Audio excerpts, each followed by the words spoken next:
வணக்கம். ஜிகேஎஸ்வி ரவிச்சந்திரன். இந்த வீடியோவில் பார்க்க போகிறது டைப் ஆஃப் இன்டர்வியூஸ். இதில் வந்து ரெண்டாக பிரிச்சுக்குவோம், கம்பெனி ஏ, கம்பெனி பி.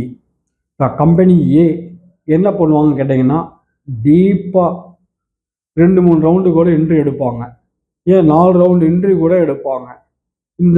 இந்த மாதிரி அவங்க இன்டர்வியூ எடுக்கிறாங்கன்னு சொல்லி கேட்டோம்னா, உங்களுடைய எக்ஸ்பர்டிஸ் எந்த லெவலுக்கு இருக்குது, நீங்கள் வந்து மினிமம் சூப்பர்வைசிங் நீங்கள் சுயமாக வேலை செய்வீங்களா அப்படின்னு செக் பண்ணுறதுக்காக இத்தனை ரவுண்டு அவங்க இன்டர்வியூ வச்சு எடுக்கிறாங்க. ஸோ இன்டர்வியூ மெத்தட் இங்கே டஃப்பாக இருக்கும். ஆனால் வேலையில் ஜாயின் பண்ணும்போது உங்களுக்கு அவ்வளோ சுதந்திரம் இருக்கும், லேர்னிங் ஆப்பர்ச்சுனிட்டி, க்ரோத் ஆப்பர்ச்சுனிட்டி. ஏன்னா அவங்க இந்த ஏ டைப் கம்பெனி இன்டர்வியூ எடுக்கும்போது நீங்கள் ப்ரெசண்ட் ஜாப்புக்கு மட்டும் அவங்க கணக்கு பண்ணி ஆள் எடுக்க மாட்டாங்க, ஃபியூச்சருக்கும் நீங்கள் சூட்டபுளாக இருப்பீங்களா சொல்லி பார்த்து எடுப்பாங்க. ஸோ இந்த மாதிரி இன்டர்வியூ. கம்பெனி பி, இந்த இன்டர்வியூ எப்படின்னு சொல்லி கேட்டிங்கன்னா, இன்டர்வியூ மெத்தடே ரொம்ப ஈஸியாக இருக்கும். உங்களை கேள்வி கேட்குற மெத்தடும் கம்மியாக தான் இருக்கும்.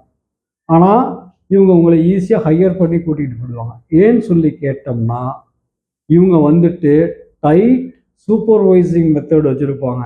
நீங்கள் எந்த லெவலுக்காக இருந்தாலும் பிரச்சனை கிடையாது, எங்களுடைய டைட் சூப்பர்வைசிங் மெத்தட் உங்களை வேலையை வாங்கிடுவோம், நீங்கள் கற்றுக்கிறதுக்கு ஒன்றும் கிடையாது, க்ரோத்துக்கு ஒன்றும் கிடையாது. ஸோ நீங்கள் மோஸ்ட்லி ஈஸி இன்டர்வியூவான கம்பெனி பிஏ சூஸ் பண்ணுறீங்க. நன்றி, வணக்கம்.